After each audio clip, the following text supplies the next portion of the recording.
Wovoka, circa 1856, September 20, 1932, also known as Jack Wilson, was the Paiute religious leader who founded a second episode of the ghost dance movement. Wovoka means cutter or woodcutter in the northern Paiute language. Biography: Wovoka was born in the Smith Valley area southeast of Carson City, Nevada, around 1856. Quoitsau was his birth name. Wovoka's father was Numatibo O, sometimes called Tavibo, who for several decades was incorrectly believed to be Wadziwob, a religious leader who had founded the ghost dance of 1870.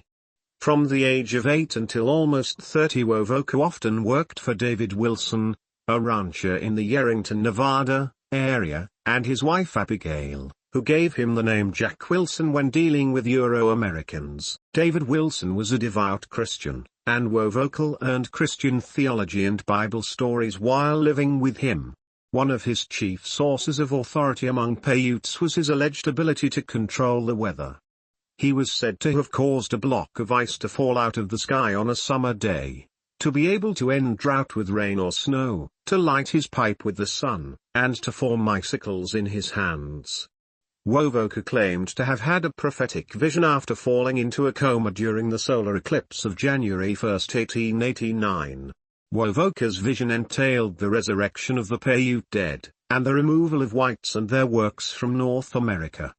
Wovoka taught that in order to bring this vision to pass, the Native Americans must live righteously and perform a traditional round dance, known as the ghost dance. Wovoka's prophetic message referenced a number of Christian theological concepts.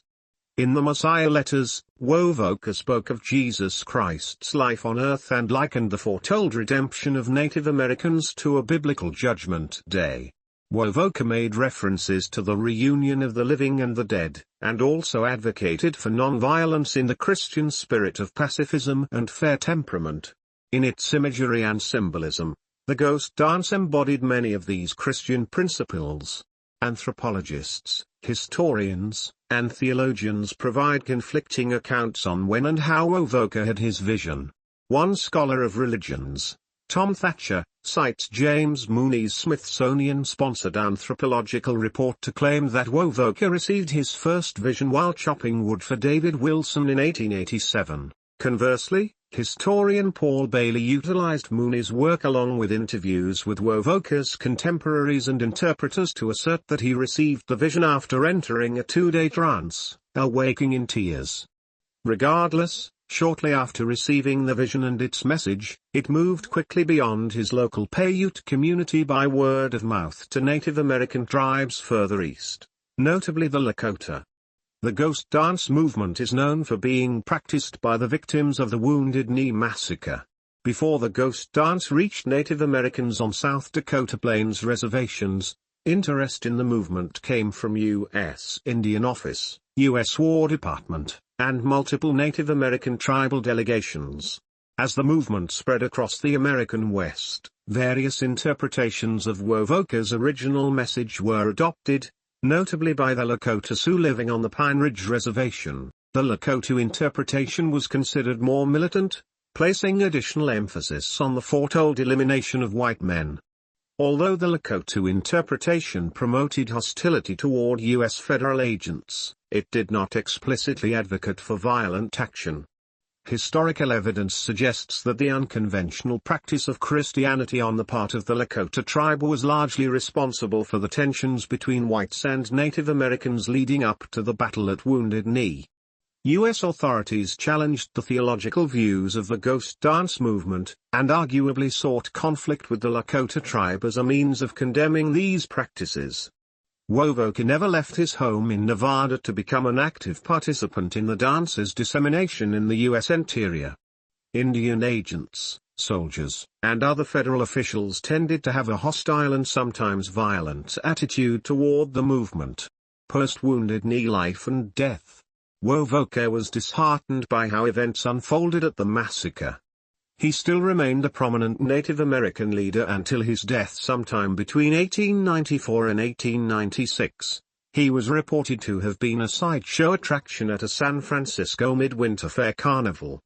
In 1917, an agent for the Nevada agency named L.A. Dorrington tracked down Wovoka to report on his whereabouts to Washington.